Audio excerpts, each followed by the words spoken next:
ఇప్పుడు మీరంతా ఎంతో ఆసక్తిగా ఎదురు చూస్తున్న మన గౌరవనీయులు నారా చంద్రబాబు నాయుడు గారు ఆంధ్రప్రదేశ్ ని పునర్నిర్మించాలి. ఆయన దృష్టిలో ఏపీ అంటే అమరావతి, పోలవరం, ఆ రెండు లేనిదే మనెవరికి జీవితం లేదు.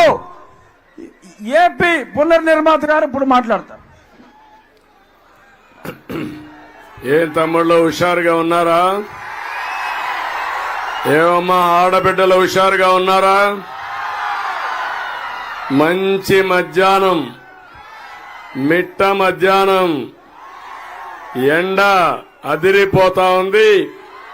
కానీ సూర్యుడు మాత్రం మీతో భయపడిపోతున్నాడు. ఇది ప్రజా సంకల్పం. ఎండను లెక్క పెట్టుకోకుండా ఈ మీటింగ్ జయప్రదం చేసిన మిమ్మల్ని అందరినీ అభినందిస్తున్నా. శభాష్ ఉండి. ఈరోజు వేదిక పైన ఉన్నటువంటి గౌరవ పార్లమెంటు అభ్యర్థి, బీజేపీ అభ్యర్థి,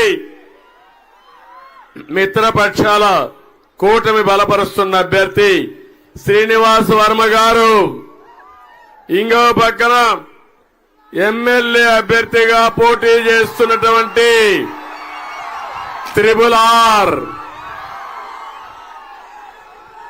అదే మాదిరిగా ఇక్కడ శాసనసభ్యుడిగా ఉండి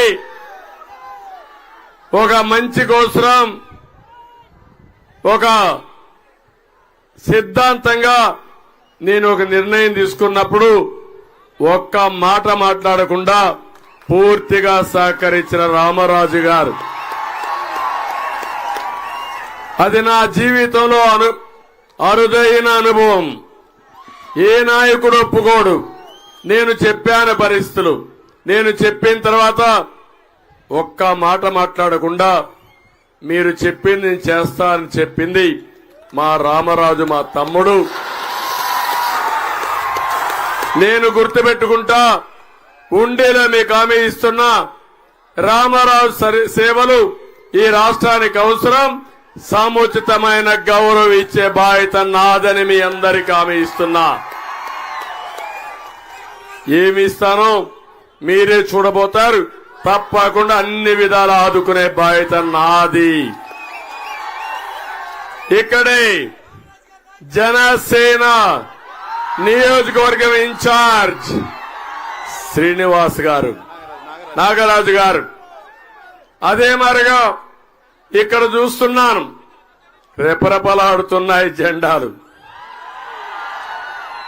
ఒక పక్క తెలుగుదేశం పార్టీ కుటుంబ సభ్యులు, ఇంకో పక్క జన సైనికులు, ఇంకో పక్క భారతీయ జనతా పార్టీ నాయకులు, కార్యకర్తలు.